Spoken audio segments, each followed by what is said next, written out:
jangan mencegah apapun dari benda-benda rumah kalau dipinjam kasih, walaupun dia bukan muslim. Dia datang ke ibu, pinjam rantang bu, ibu kasih. Pinjam sendok, ibu kasih. Pinjam pisau, ibu kasih. Pinjam beras, ibu kasih. Pinjam garam, ibu kasih. Itu namanya hak kepada tetangga bu. Karena Allah mengancam wa yamna'unal ma'un, termasuk para pendusta agama adalah mencegah, tidak mau memberikan apa yang dipinjam tetangganya. Maka ini hak dengan tetangga.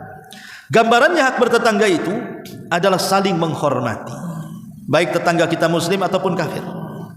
Saya contohkan dua hadis Nabi SAW. Pertama, ada seorang laki-laki datang kepada Nabi SAW, kemudian bertanya kepada Rasul tentang seseorang yang dia salat malamnya tiap malam, kemudian puasa sunnahnya tiap hari, kemudian sedekahnya tiap waktu, kemudian berbuat baiknya tiap saat. Pokoknya sempurna seorang wanita ini. Tetapi satu hal yang kurang dari wanita ini, kata orang ini, ya Rasulullah, walakin tu'dhi jiranaha bilisaniha, tapi lisannya suka menyakiti hati tetangganya. Maka Rasul mengatakan, la khaira fiha hiya min ahlin nar. Orang itu tidak punya kebaikan walaupun salat malam tiap malam, walaupun puasa sunnah tiap hari, walaupun sedekah tiap saat, tetap tidak punya kebaikan. Dan wanita itu pantas masuk neraka. Maka berbuat baik kepada tetangga yang paling utama adalah menjaga lisan bu ya. Jaga lisan. Lisan ini tak betulang. Kadang-kadang baru mendapatkan kabar tentang tetangganya langsung disebar. Kafa bil ithmi kadiban. Kafa bil mar'i ithman an yuhadditsa bikulli ma sami. Kata Rasul, cukuplah orang itu membawa dosa banyak ketika dia menyambung lidah apapun yang didengar telinganya. Kalau ibu nih pamannya ada bertiga ngobrol, tahu-tahu yang satu ngasih berita-berita hoak, ya, ngerumpi, tahu-tahu ibu sambung lidah ngomong kepada yang lain bu, itu ibu membawa dosa besar. Maka yang selamat adalah diam. Orang yang paling selamat, yang punya akhlak dengan tetangga itu adalah yang lisannya diam. Tahu nggak si Anu? Nggak tahu, padahal tahu. Ya. Masa nggak tahu nggak tahu. Nah, itu yang paling selamat bu. Masa tetangga sebelah nggak tahu? Nggak tahu. Itu ya bu ya. Kalau ibu ingin selamat, bilang kalimat nggak tahu, walaupun ibu tahu. Karena tidak ada kalimat yang bisa menyelamatkan tetangga dengan tetangganya kecuali kalimat saya tidak tahu. Tapi kalau saya katakan saya tahu, pengen lebih tahu tidak? Mau saya kasih tahu tidak? Tahuan betul atau tahuan benar? Ini yang nggak beres nih bu. Ya. Jadi ini hadis yang pertama.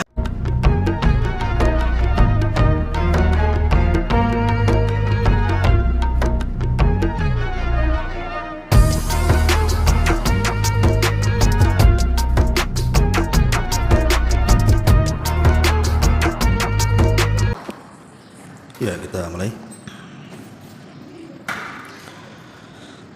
Bismillahirrahmanirrahim. Assalamualaikum warahmatullahi wabarakatuh. Alhamdulillah. Alhamdulillahi rabbil alamin. Wa bihi nasta'in wa ala umuri dunya waddin. Wassalatu wassalamu ala ashrafil anbiya'i wal mursalin Muhammadin wa ala alihi wa sahbihi ajmain, amma ba'du.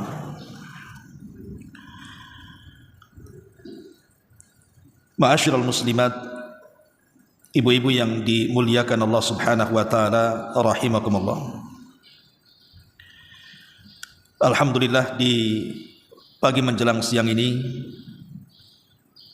tentu dengan nikmat dan karunia yang Allah telah anugerahkan kepada kita, kita masih bisa diberikan nikmat oleh Allah Azza wa Jalla, terutama nikmat iman, nikmat Islam, dan nikmat bisa duduk di majelis ilmu.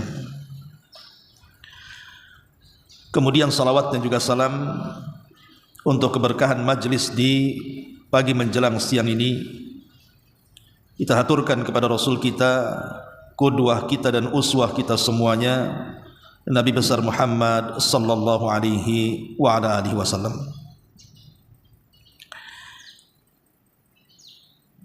Pembahasan di pagi menjelang siang ini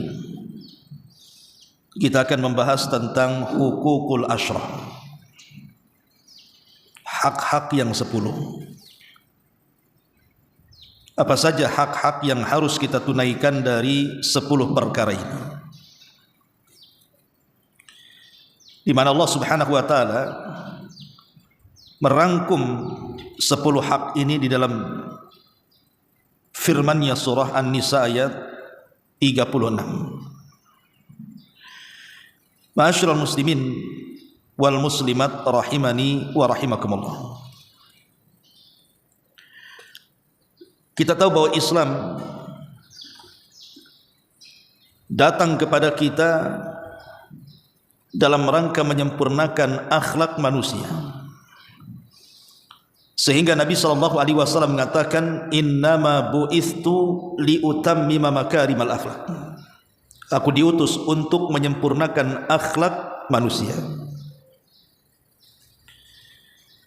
Lah akhlak sendiri terbagi menjadi 2. Ada akhlak yang berkenaan dengan Allah, ada akhlak yang berkenaan dengan sesama hamba-hamba Allah. Dan itu terangkum dalam 10 hak dan kewajiban yang harus kita tunaikan. Yang pertama, berkaitan dengan hak yang berkaitan dengan Allah atau akhlak yang berkaitan dengan Allah Subhanahu wa taala. Di dalam surah An-Nisa ayat 2 ayat 36 Allah mengatakan, wa'budullaha wa la tusyriku bihi syai'a. Sembahlah Allah dan jangan sekutukan Allah dengan siapapun. Maka dalam hal ini hak kita kepada Allah Subhanahu wa taala, atau lebih tepatnya adab dan akhlak kita kepada Allah Subhanahu wa taala adalah dengan cara menanamkan tauhid, menegakkan tauhid di dada-dada kita semuanya. Karena seluruh agama yang dibawa oleh para nabi itu asasnya adalah tauhid la ilaha illallah.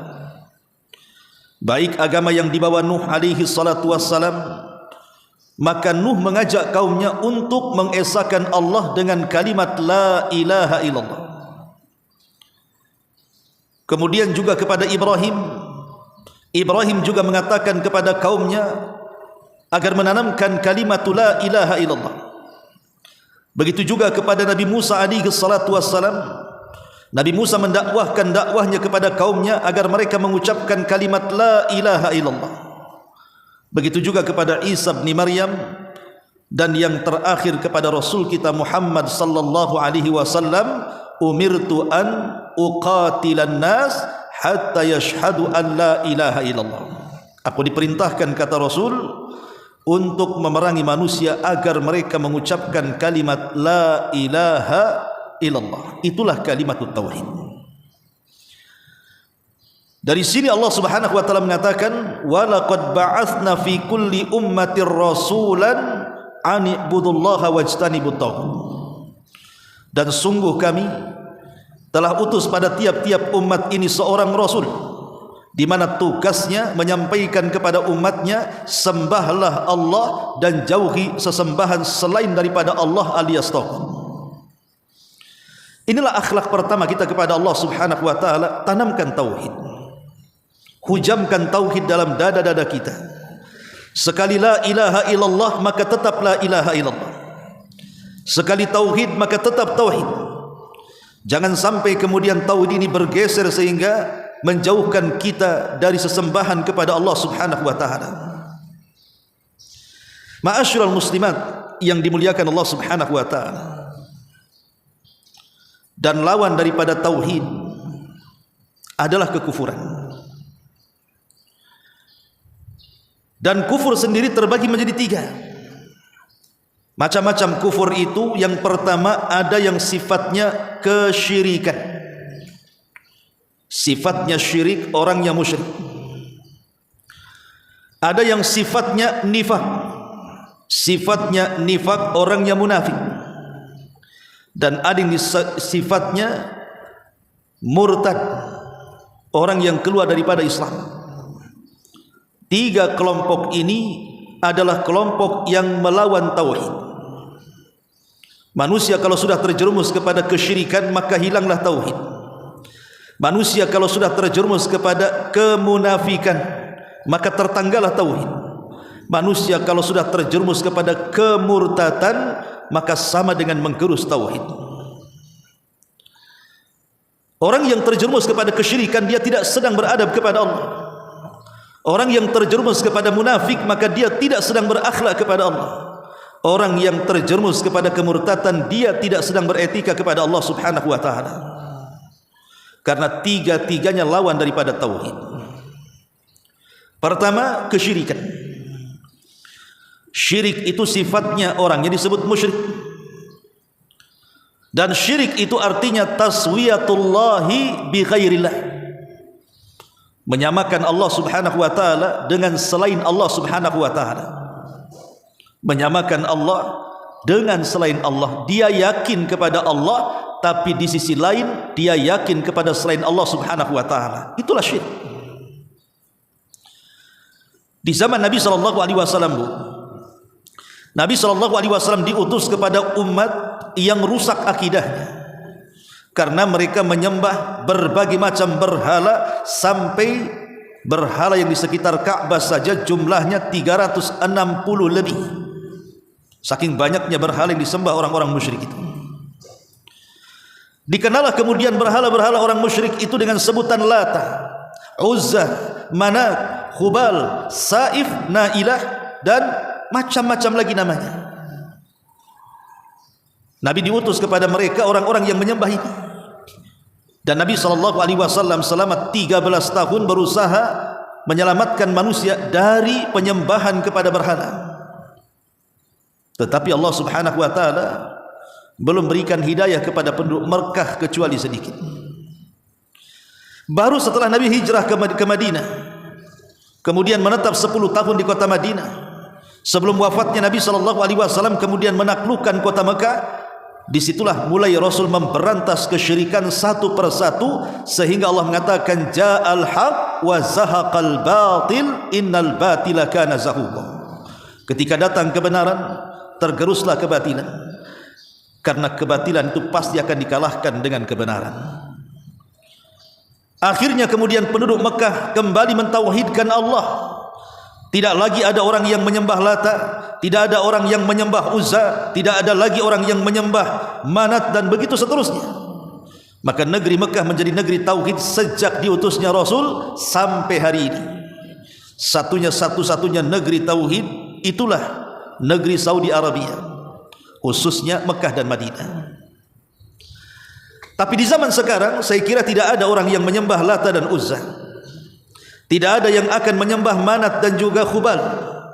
Tidak ada yang menyembah Saif dan juga Nailah. Tetapi bukan berarti ketidakadaannya berhala-berhala itu, kesyirikan lantas hilang di tengah-tengah kaum muslimin. Rupanya tidak, karena berhala-berhala yang dulu disembah di zaman jahiliyah itu berubah berhalanya. Boleh jadi dulu disebut Lata, sekarang disebut harta. Dulu disebut Hubal, sekarang mungkin disebut tahta. Boleh jadi mungkin dulu disebut Nailah, Saif dan yang semacamnya. Boleh jadi mungkin sekarang disebut wanita, ataupun mungkin pasangan hidup, dan begitu seterusnya. Itulah yang kemudian kesyirikan itu sama, cuman bentuknya yang berbeda. Kalau dulu mengagungkan Lata Uzza, sekarang mengagungkan harta. Kalau dulu mengagungkan Manat dan juga Hubal, sekarang mengagungkan tahta, dan begitu seterusnya yang berkaitan dengan dunia. Tapi yang namanya kesyirikan itu sama saja. Intinya adalah menduakan Allah Subhanahu wa ta'ala dengan yang lainnya. Karena ketika kita lebih mengagungkan harta kita dibandingkan mengagungkan Allah Subhanahu wa ta'ala, maka sadar ataupun tidak dia terjerumus kepada kesyirikan. Ketika kita lebih mencintai keluarga kita, mencintai dunia kita, sadar ataupun tidak dia telah terjerumus kepada kesyirikan. Ketika menanamkan perasaan takut kepada bos kita, takut kepada atasan kita, mau tidak mau dia terjerumus kepada kesyirikan. atau ketika kita menyandarkan diri kepada selain Allah, tidak yakin dengan Allah Subhanahu wa taala, akhirnya bergantung kepada dukun-dukun, tangkal-tangkal, jimat-jimat, maka itu sama juga kita telah menyekutukan Allah Subhanahu wa taala. Jadi dari sini kita tahu bahwa kesyirikan itu akan tetap ada. Sejak zaman diutusnya Rasul sampai hari ini, syirik itu tetap ada dan berkembang, walaupun beda caranya. Ma'asyiral muslimin wal muslimat rahimani wa rahimakumullah. Dan perlu diingat, Bu, jangan sampai saya, ibu atau keluarga ibu jatuh kepada kesyirikan. Lihat Luqmanul Hakim, saking takutnya kesyirikan ini, sampai wasiat yang pertama dicantumkan dalam Al-Quran, ya bunayya la tusyrik billahi inna syirka la zulmun azim. Wahai anakku, jangan kau sekutukan Allah dengan yang lainnya, karena kesyirikan itu sezalim-zalimnya kezaliman. Maka saya nasihatkan, Bu, teruslah berhati-hati dari dosa yang sangat besar ini, yang kalau orang meninggal di atas kesyirikan dan jatuh kepada syirkul akbar, maka dipastikan dia rugi dunia dan akhirat, karena kalau dia masuk neraka dia tidak akan pernah keluar dari neraka, naudzubillah. Itulah dosa yang tidak akan diampuni selamanya. Ma'asyiral muslimat yang dimuliakan Allah Azza wa Jalla, lindungi keluarga dari kesyirikan. Tanamkan kepada keluarga kalimatul la ilaha illallah, supaya kita tidak terjerumus kepada dosa yang paling besar yang tidak akan diampuni selamanya. Ini yang pertama. Yang kedua adalah kenifakan ataupun orang yang disebut munafik. Munafik ini diambil daripada nafak. Nafak itu semacam gua yang memiliki dua pintu, pintu masuk dan pintu keluar, atau semacam terowongan di mana masuk sebelah kanan, keluar sebelah kiri. Karena orang munafik itu masuk Islam dengan lisannya, keluar dari Islam dengan hatinya. Makanya ulama membahasakan munafik itu adalah izharul Islam wa israrul kufri, menampakkan keislaman dan menyembunyikan kepada kekafiran. Munafik ini, Bu, terbagi menjadi dua. Ada nifak yang sampai kepada taraf mengeluarkan kita dari Islam, dan ini munafik yang berkaitan dengan keyakinan. Munafik yang berkaitan dengan keyakinan ini tadi dia menampakkan Islam dalam lahiriahnya, tapi menyembunyikan kekufuran dalam batiniahnya. Luarnya saja nampak Islam, tapi dalamnya penuh dengan kekufuran. Itulah yang banyak dilakukan orang-orang kafir untuk menghancurkan Islam dari dalam. Terkadang mereka mengutus orang cerdas, kemudian dimasukkan dan disusupkan ke dalam Islam, dipelajarinya oleh dia Quran, dipelajarinya oleh dia sunnah, kemudian dipertentangkanlah Quran di dalamnya, dipertentangkanlah sunnah di dalamnya, kemudian membuat kegaduhan dan kerancuan sehingga akhirnya membingungkan umat Islam. Itulah yang disebut dengan orientalis. Orang-orang yang pura-pura masuk ke dalam Islam tapi menghancurkan Islam dari dalam. Tapi di sana ada nifak yang disebut dengan nifak amal. Ini yang paling banyak. Seperti kalau dia bicara, dia suka dusta. Kalau dia sholat, dia malas-malas. Kalau dia berjanji, dia berkhianat. Kalau dia dititipi amanah, dia pun tidak mengerjakan amanah. Ataupun orang yang tajasus, mengorek-ngorek keburukan kaum muslimin, dan begitu seterusnya. Walaupun memang munafik amal ini tidak mengeluarkan kita dari Islam, tapi ini tangga kepada nifak akbar. Maka sebaiknya hindari sifat-sifat munafik ini. Kemudian yang ketiga, murtad.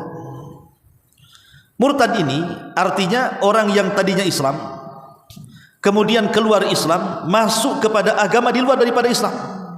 Entah dia masuk Nasrani, entah dia masuk Yahudi, entah masuk Hindu, Buddha, Konghucu dan yang semacamnya, maka orang yang keluar dari Islam, orangnya disebut murtad.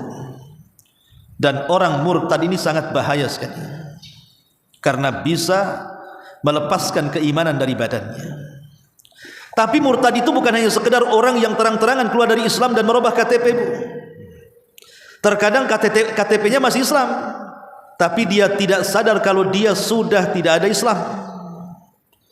Seperti umpamanya dia meyakini bahwa agama itu semua sama, seperti yang diyakini orang-orang liberal, semua agama itu sama.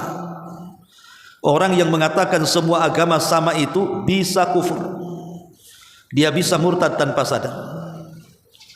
Ataupun orang yang mengatakan bahwa Islam ini agama yang hurriyah, bebas, membebaskan para penganutnya untuk memilih terserah dengan keyakinan yang ia yakini. Mau jadi Hindu ya silahkan, mau jadi Yahudi ya silahkan, mau jadi, membebaskan, terserah orang itu mau beragama apa saja. Maka keyakinan seperti ini juga tanpa sadar orang itu bisa murtad, atau berhukum kepada selain hukum Allah dan meyakini bahwa hukum selain hukum Allah itu lebih baik, lebih mulia, lebih agung dibandingkan Al-Quran dan Sunnah. Ini bisa murtad. Atau yang datang ke dukun kemudian meyakini apa yang dikatakan Mbah Dukun, kita bertanya kemudian meyakini apa yang difatwakan Mbah Dukun, walaupun dia ngaku masih Islam, dia tidak sadar itu bisa menjadikan dia murtad.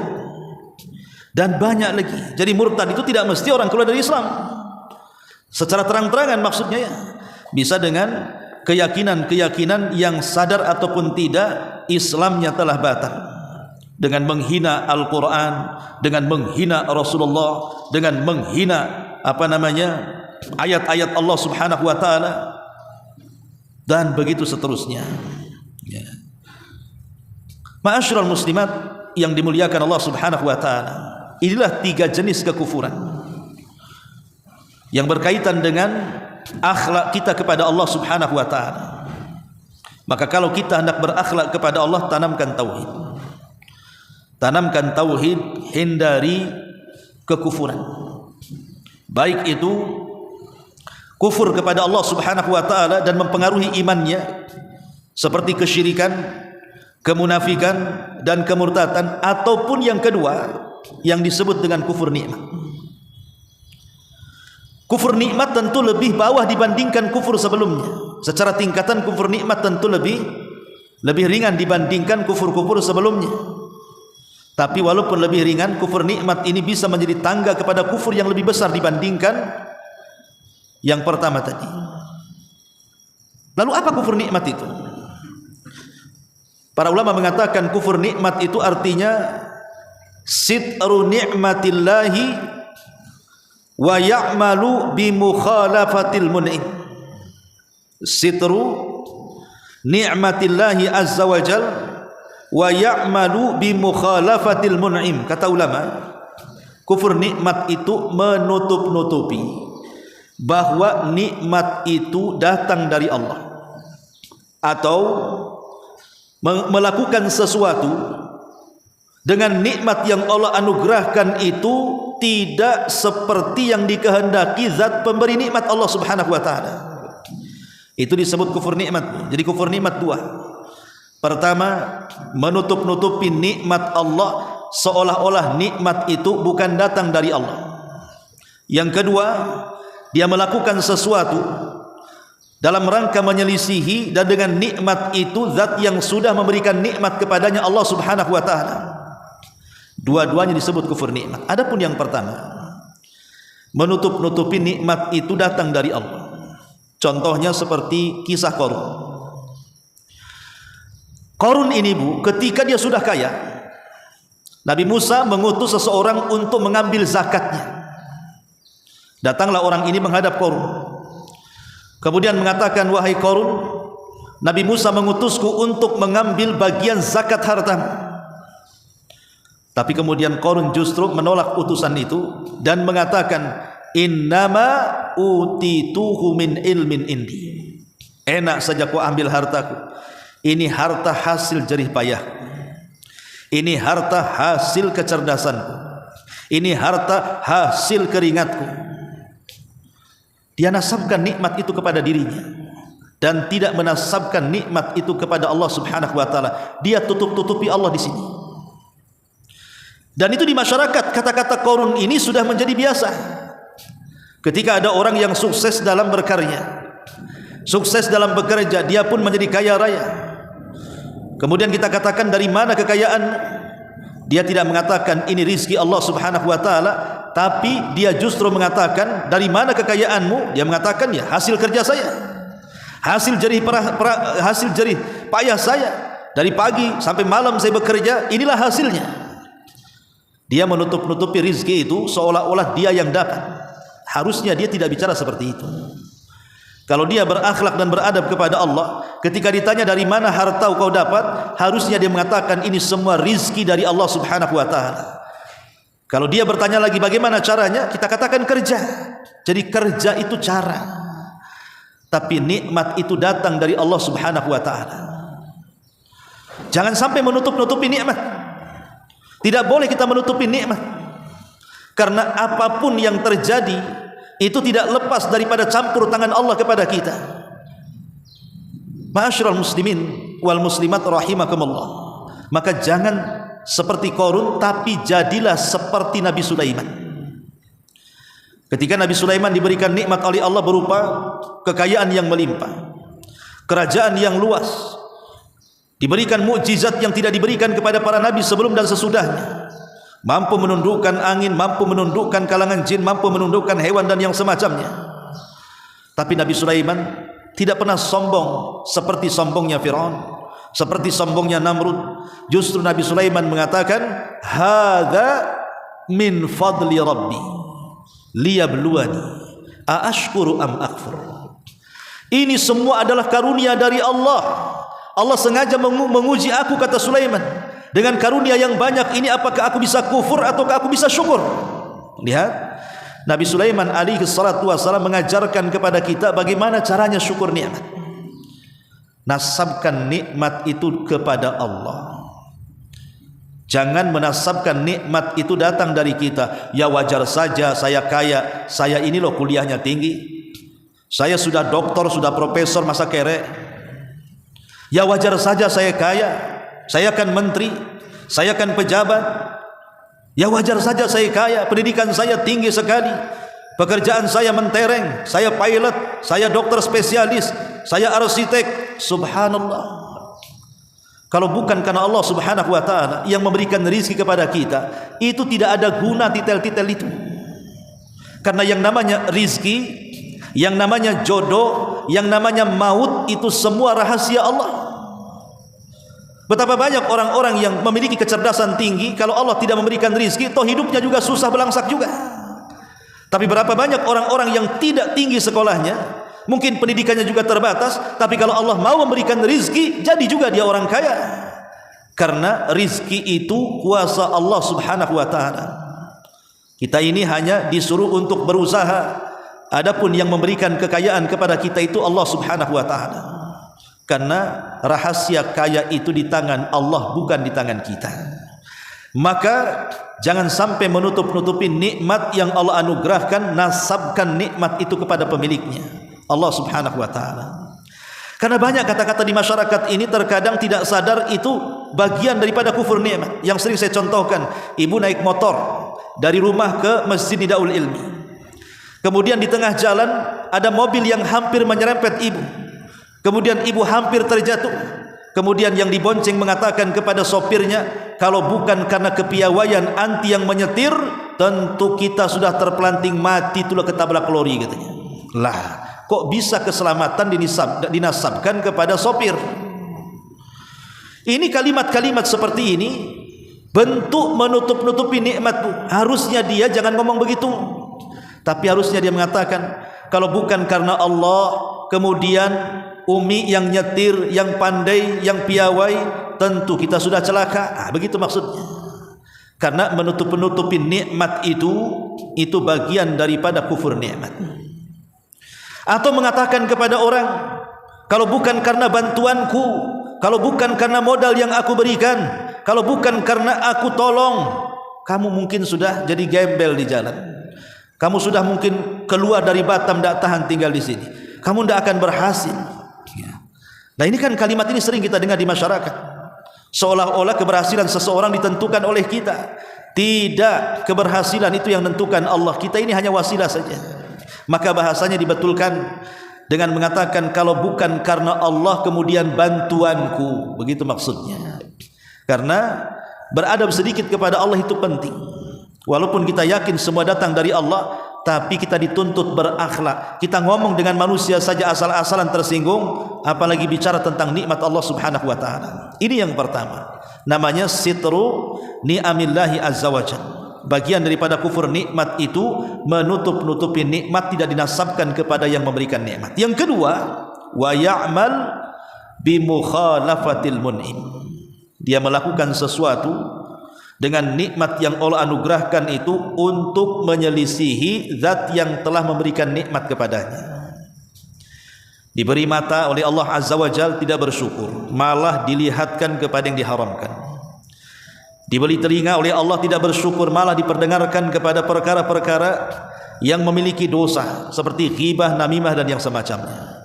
Diberikan lisan oleh Allah, bukannya bersyukur untuk membaca Quran, berzikir, mengislah manusia, berdakwah kepada manusia, justru digunakan untuk ghibah, digunakan untuk nipu, digunakan untuk dusta, digunakan untuk mengadu domba, dan begitu seterusnya.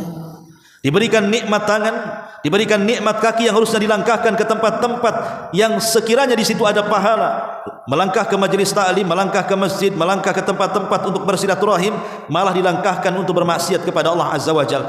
Ini semua dalam rangka menyelisihi orang atau zat yang memberikan nikmat kepada kita, Allah. Maka itu bagian daripada kufur nikmat. Jadi kufur nikmat itu tidak menggunakan nikmat Allah kepada yang semestinya. Ma'asyiral muslimat yang dimuliakan Allah Azza wa Jalla, inilah dua perkara yang harus dipahami tentang adab kepada Allah Azza wa Jalla. Jangan kufur kepada Allah dengan tiga macamnya: syirik, murtad, ataupun nifaq. Yang kedua, jangan kufur kepada Allah artinya mengkufuri nikmat yang Allah anugerahkan kepada kita. Karena dua kufur ini menunjukkan tidak beradabnya kita dengan Allah Subhanahu wa taala. Yang kedua, adab dengan manusia. Apa saja adab dengan manusia ini? Inilah masuk pada hukukul ashr namanya. Ya. Di antaranya adab kepada manusia, saya baca secara singkat baru kita jelaskan. Pertama, beradab dengan kedua orang tua. Beradab dengan kedua orang tua. Kemudian yang kedua, beradab dengan pasangan kita. Pasangan kita antar suami dan juga istri. Kemudian juga beradab dengan bidzil qurba, dengan kerabat-kerabat kita. Kemudian beradab dengan anak-anak yatim. Kemudian beradab dengan tetangga-tangga dekat ataupun jauh. Kemudian beradab dengan fakir miskin. Beradab dengan fakir miskin. Kemudian beradab dengan ibnus sabil, orang-orang yang ada di jalan yang sedang safar. Kemudian beradab dengan milkul yamin, dengan budak atau hamba sahaya. Inilah adab-adab yang ke-10 yang harus diperhatikan. Pertama, adab kepada Allah. Sekarang masuk pada adab kepada makhluk. Adab kepada makhluk yang pertama kali adab kepada orang tua. Selain kita bersyukur akan nikmat yang Allah anugerahkan kepada kita, kita pun harus bersyukur dengan keberadaan orang tua yang menjadikan kita ada. Kalau bukan karena Allah kemudian kedua orang tua, kita tidak akan ada di permukaan bumi. Jadi adanya kita karena adanya mereka. Satu hari Abdullah ibn Umar radhiyallahu anhu melihat ada orang yang sedang tawaf. Dia menggendong ibunya.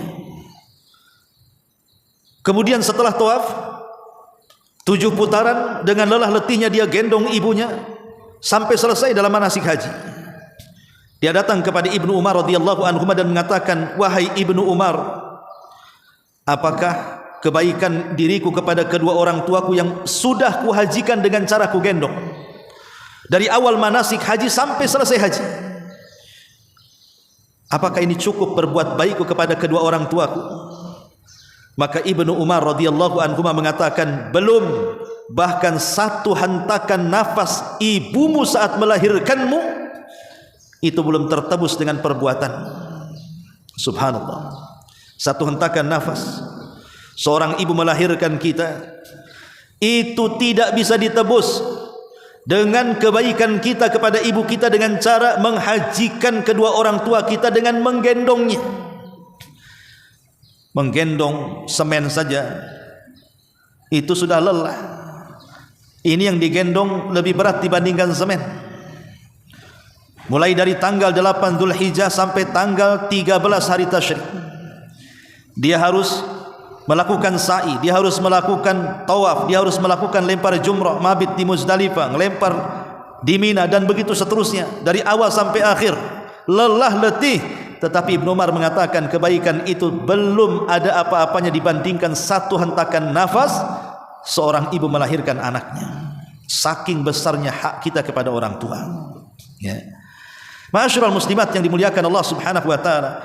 Makanya kenapa pahala orang yang berbuat baik kepada orang tua itu sangat besar. Langsung diberikan surga oleh Allah Subhanahu wa taala. Ketika Nabi SAW ditanya tentang amalan yang bisa memasukkan manusia ke dalam surga, maka yang pertama kali tauhid, kemudian Rasul mengatakan birrul walidain, berbakti kepada kedua orang tua. Ini yang pertama, singkat-singkat saja. Yang kedua, akhlak dengan sesama, pasangan hidup kita. Suami kepada istri, istri kepada suami. Saya akan sebutkan masing-masing satu hadis. Adapun akhlak seorang suami kepada istri disebutkan dalam hadis. Kata Nabi SAW, an tut'imaha idza ta'imta wa an taqsuha idza kasaita wa la tadribil wajha wa la tuqabbih wa la tajhur illa fil baiti. Kata Nabi SAW, berilah istrimu makan seperti makanan yang kau makan. Berilah istrimu pakaian seperti pakaian yang kau pakai. Dan jangan pukul istrimu di bagian wajah.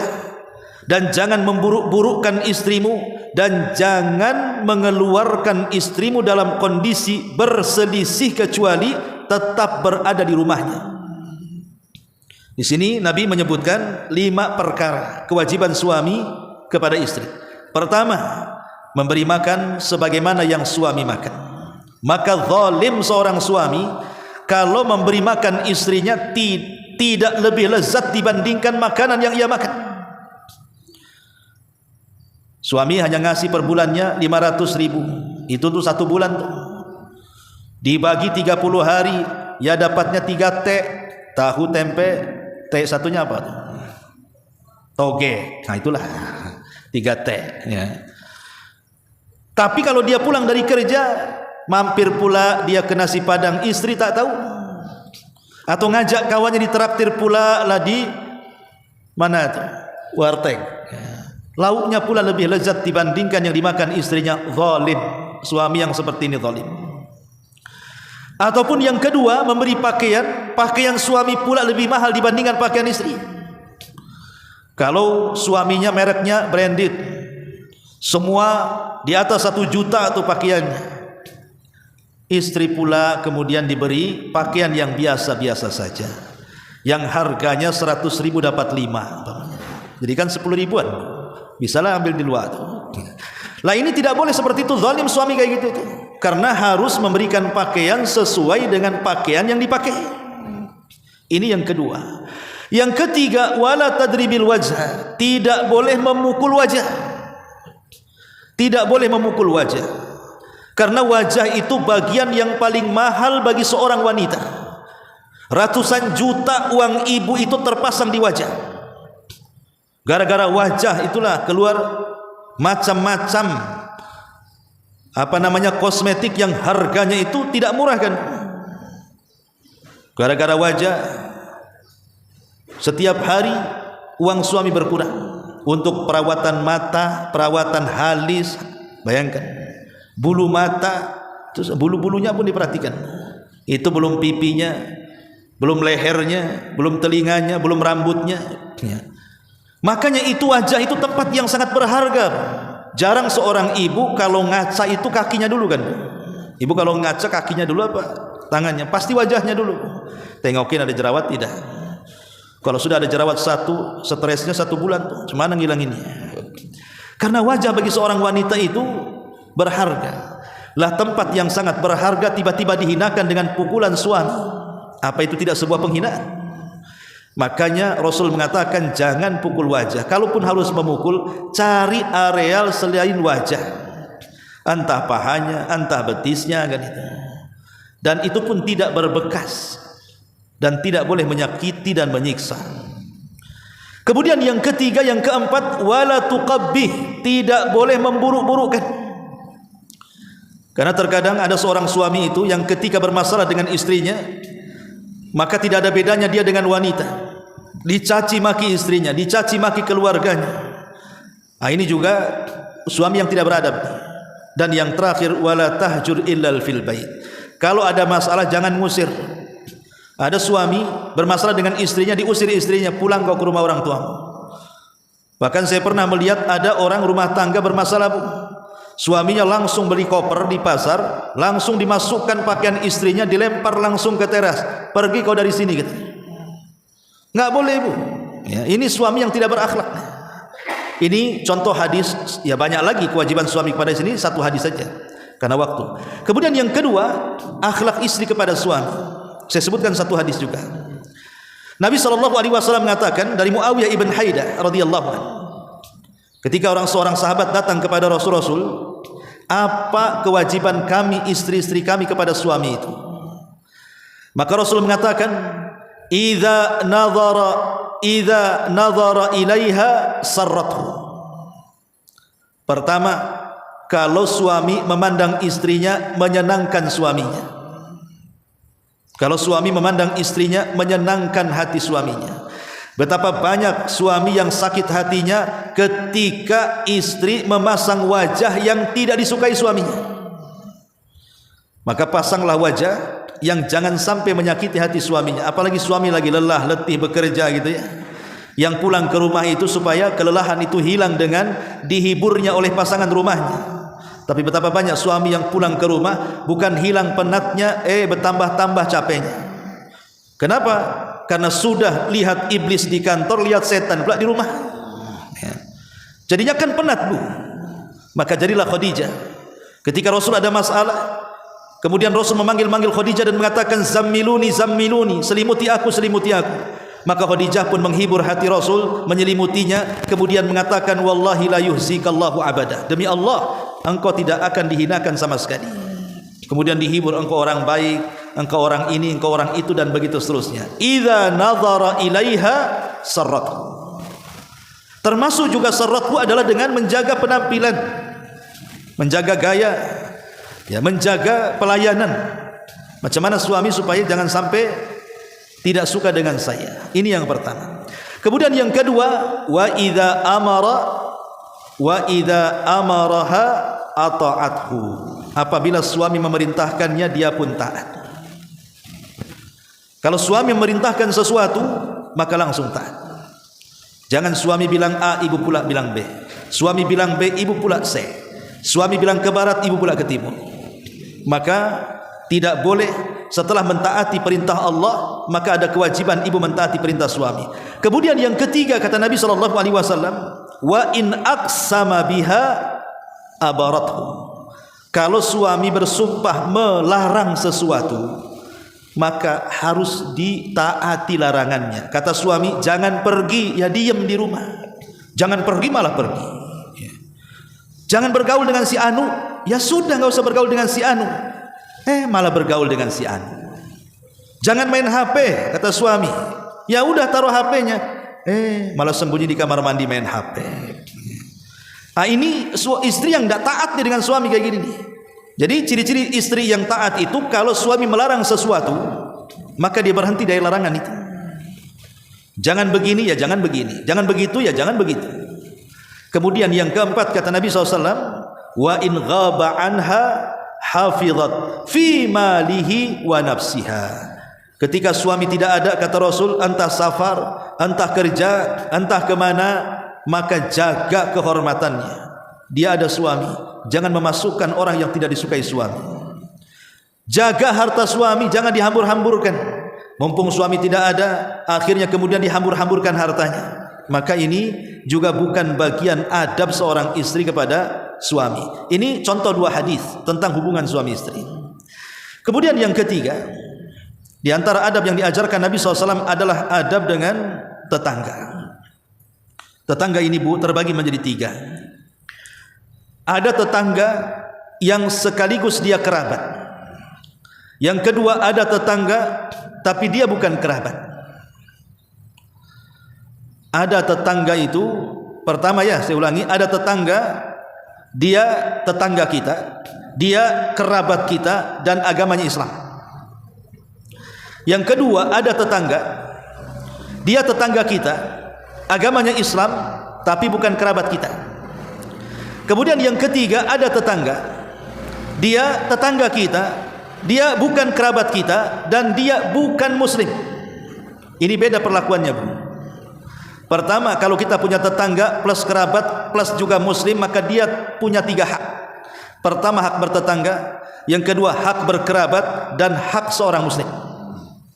Yang kedua, kalau tetangganya bukan kerabat tapi dia tetangga dan muslim, maka dia memiliki 2 hak. Hak bertetangga dan hak seorang muslim. Kemudian yang ketiga, kalau dia bukan kerabat, bukan seorang muslim tapi dia tetangga, tetap dia punya hak, namanya hak bertetangga. Contohnya wayamnaunal maun, jangan mencegah apapun dari benda-benda rumah kalau dipinjam kasih, walaupun dia bukan muslim. Dia datang ke ibu, pinjam rantang Bu, ibu kasih. Pinjam sendok, ibu kasih. Pinjam pisau, ibu kasih. Pinjam beras, ibu kasih. Pinjam garam, ibu kasih. Itu namanya hak kepada tetangga Bu. Karena Allah mengancam wayamnaunal maun, termasuk para pendusta agama adalah mencegah, tidak mau memberikan apa yang dipinjam tetangganya. Maka ini hak dengan tetangga. Gambarannya hak bertetangga itu adalah saling menghormati, baik tetangga kita muslim ataupun kafir.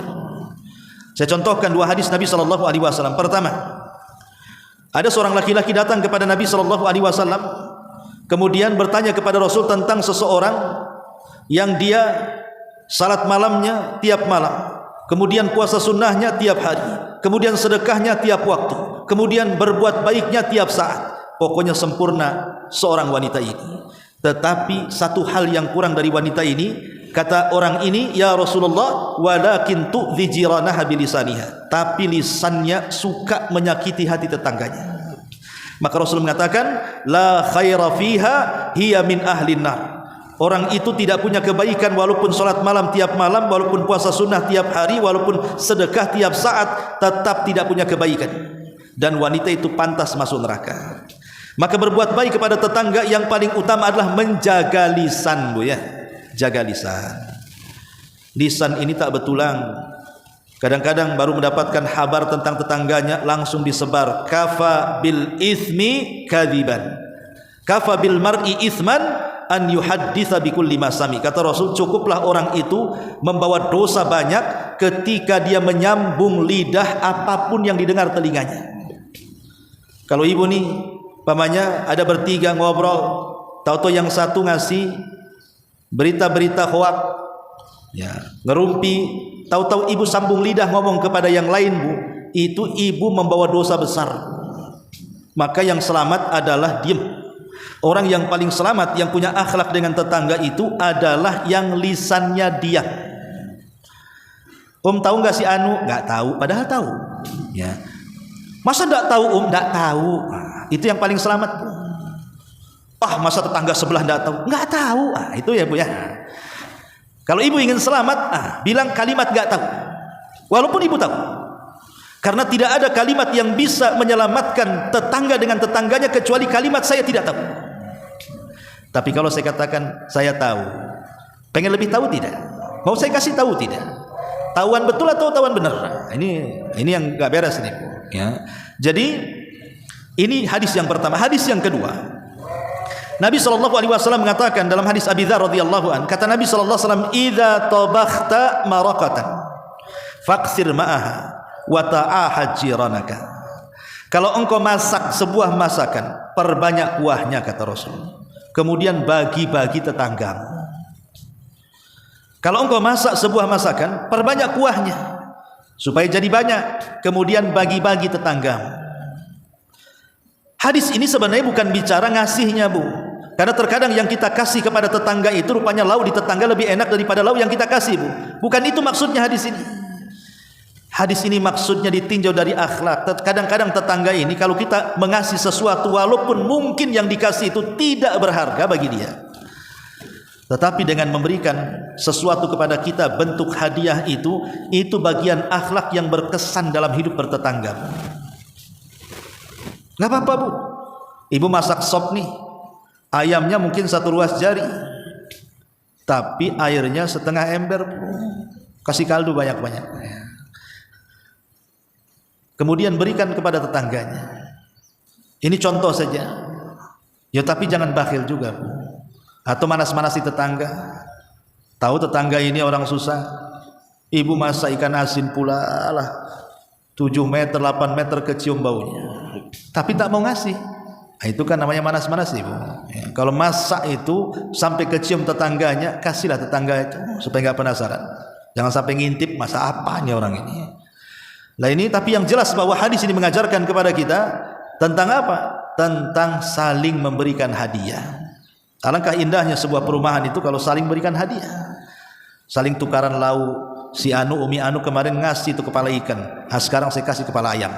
Nah contohnya ya. Oh itu yang itu kemarin itu ngasih itu buntut ikan, saya kasih ceker ayam. Jadi nggak masalah bu, tukar-tukaran gitu ya, tukar-tukaran, dan kita hargai. Dan itu akan menanamkan perasaan cinta, karena hadiah itu membangkitkan cinta. Kemudian juga adab yang berikutnya, adab kepada kerabat.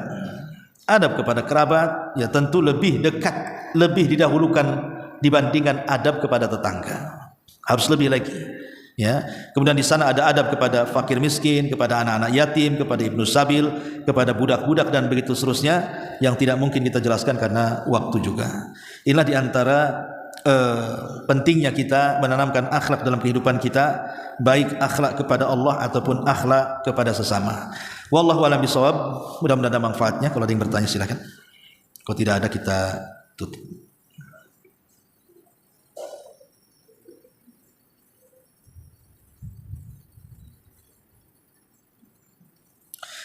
Taib, kalau kita ada kita tutup. Subhanaka wa bihamdika asyhadu an la ilaha illa anta astaghfiruka wa atubu ilaik. Allahu taala alam. Assalamualaikum warahmatullahi wabarakatuh.